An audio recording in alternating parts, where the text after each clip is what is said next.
بسم اللہ الرحمن الرحیم۔ السلام علیکم ورحمۃ اللہ وبرکاتہ۔ الحمد للہ وکفی وسلام علی عباده الذین اصطفى، اما بعد۔ حاضرین و ناظرین، یہ درس نمبر 1365 ہے اور آج سورۃ المؤمنون کی 3 آیتوں کی تلاوت اور تشریح کی جائے گی۔ آیت نمبر 42، 43 اور 44، 42، 43 اور 44۔ چلیے سب سے پہلے ہم ان 3 آیتوں کی تلاوت کرتے ہیں، لفظی ترجمے اور ترجمے کے بعد تشریح کرتے ہیں۔ اعوذ باللہ من الشیطان الرجیم، بسم اللہ الرحمن الرحیم۔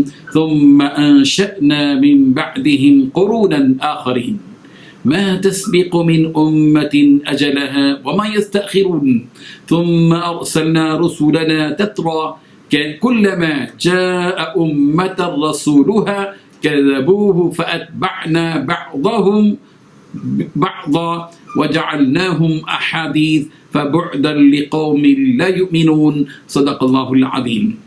لفظی ترجمہ یوں ہے، ثم انشأنا، پھر ہم نے پیدا کی، من بعدہم، ان کے بعد، قرونا آخرین، دوسری امتیں، ما تسبق، آگے نہیں نکل سکتی، من امت، کوئی امت، اجلہا، اپنے مقرر وقت سے، وما یستأخرون، اور نہ وہ لوگ پیچھے ہی رہ سکتے۔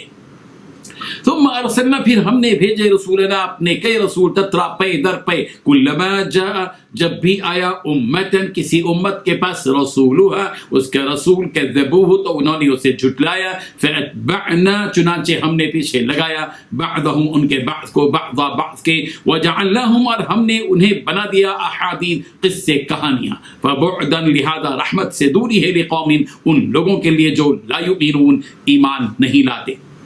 ترجمہ یوں ہے، اس کے بعد ہم نے دوسری نسلیں پیدا کی، کوئی امت نہ اپنے معین وقت سے پہلے جا سکتی ہے نہ اس کے بعد ٹھہر سکتی ہے۔ پھر ہم نے پے در پے اپنے پیغمبر بھیجے، جب بھی کسی قوم کے پاس اس کا پیغمبر آتا تو وہ اس سے جھٹلاتے، چنانچہ ہم نے بھی ایک کے بعد ایک کو ہلاک کرنے کا سلسلہ باندھ دیا اور انہیں قصے، کہانیاں بنا ڈالا۔ پھٹکار ہے ان لوگوں پر جو ایمان نہیں لاتے۔ ان 3 آیتوں میں 7 باتیں بتلائی گئی ہیں۔ پہلی بات، اس کے بعد ہم نے دوسری نسلیں پیدا کی۔ دوسری بات، کوئی امت نہ اپنے معین وقت سے پہلے جا سکتی ہے نہ اس کے بعد ٹھہر سکتی ہے۔ تیسری بات، پھر ہم نے پے در پے اپنے پیغمبر بھیجے۔ چوتھی بات، جب بھی کسی قوم کے پاس اس کا پیغمبر آتا تو اس کو جھٹلا دیتے۔ پانچویں بات، چنانچہ ہم نے بھی ایک کے بعد ایک کو ہلاک کرنے کا سلسلہ باندھ دیا۔ چھٹی بات، انہیں قصے، کہانیاں بنا ڈالا۔ ساتویں بات، پھٹکار ہے ان لوگوں پر جو ایمان نہیں لاتے۔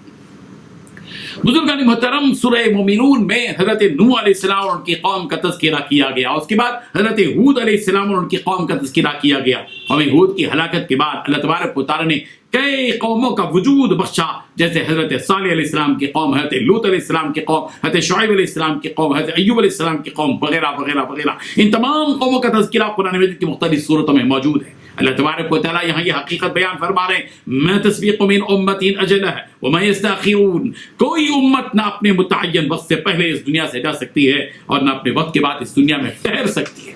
ہر ایک کا ایک وقت متعین ہے، جو وقت متعین ہے اس وقت وہ قوم اس دنیا سے چلی جاتی ہے۔ یعنی اللہ تبارک و تعالیٰ نے ہر قوم کو مقدر لکھ دیا ہے، ان گزری ہوئی قوم، تمام قوموں کا مقدر اللہ تبارک و تعالیٰ نے لکھ دیا تھا کہ وہ کتنے برسوں تک اس دنیا میں رہیں گی اور قوموں کی حالت کب ہوگی، ان پر عذاب کب آئے گا، اور یہ قومیں جو ایمان نہیں لائیں یہ کب ہلاک ہوں گی۔ لکھی ہوئی تقدیر کے مطابق عمل ہوگا۔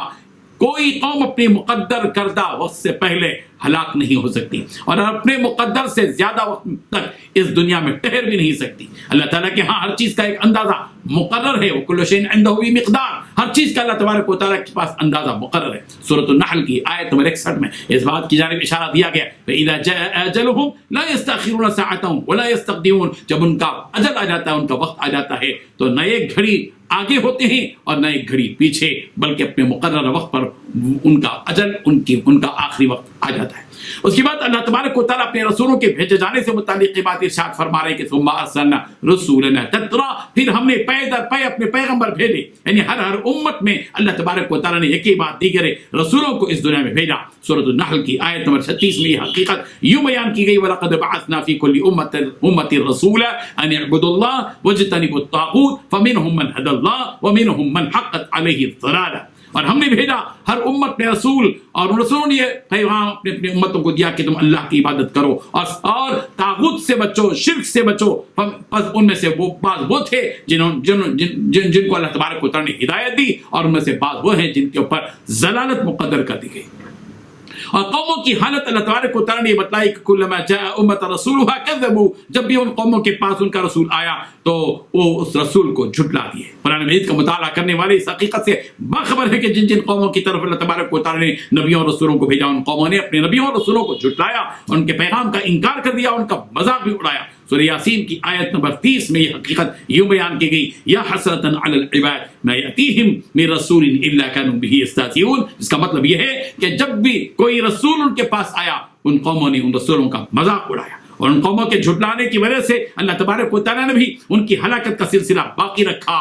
فأتبعنا بعدهم بعضا، کہ ہم نے بھی ایک کے بعد ایک ہلاکت کا سلسلہ باندھا۔ سورہ بنی اسرائیل کی آیت نمبر 17 میں یہی بات یوں کہی گئی وَكَمْ أَهْلَكْنَا مِنَ الْقُرُونِ مِنْ بَعْدِ نوح، اور ہم نے نوح کے بعد کتنی ہی قوموں کو ہلاک کر دیا، اور ان قوموں کو افسانہ اور قصہ پارینہ بنا دیا، یعنی ان قوموں کو اس سطح پر پہنچا دیا کہ لوگ ان کے بارے میں آپس میں تذکرے کرتے رہ جائیں اور ان کا وجود ہی ختم ہو گیا۔ سورہ سبا کی آیت نمبر 19 میں کہا گیا وَجَعَلْنَاهُمْ أَحَادِيثَ وَمَزَّقْنَاهُمْ كُلَّ مُمَزَّقٍ، بس ہم نے ان کو قصہ پارینہ بنا دیا، قصے کہانیاں بنا دیا، اور ہم نے ان کو ٹکڑے ٹکڑے کر دیا۔ اللہ تبارک و تعالیٰ نے ان گزری ہوئی قوموں کے واقعات کو بتا کر امت محمدیہ کو اس بات کا سبق دیا ہے کہ یاد رکھو کہ جو پیغمبر تمہارے سامنے ہیں، ان پیغمبروں کی عظمت کرو، ان کا احترام کرو، ان کی اطاعت کرو، ان کی اتباع کرو، ان کے پیغام کو سمجھو، اور ان کی باتوں کو تسلیم کرو۔ اگر جھٹلاؤ گے، اگر تسلیم نہیں کرو گے، اطاعت نہیں کرو گے، اس نبی کی خلاف ورزی کرو گے، تو یاد رکھو کہ تمہارا انجام بھی وہی ہوگا جو انجام گزری ہوئی قوموں کا ہوگا۔ اللہ تبارک و تعالی ہم سب کو اس قسم کی ہلاکت سے بچائے، اپنے فضل و کرم سے اللہ تبارک و تعالی ہم سب کو اس دنیا میں عافیت کے ساتھ رکھے، دنیا میں بھی اللہ ہم کو بھلائی دے، آخرت میں بھی اللہ تعالی ہم کو بھلائی دے، اور ایمان کے ساتھ اس دنیا میں ہم زندہ رہیں، اور جب مریں تو ایمان ہی کی حالت میں ہم مریں۔ آمین۔ وآخر دعوانا ان الحمد للہ رب العالمین۔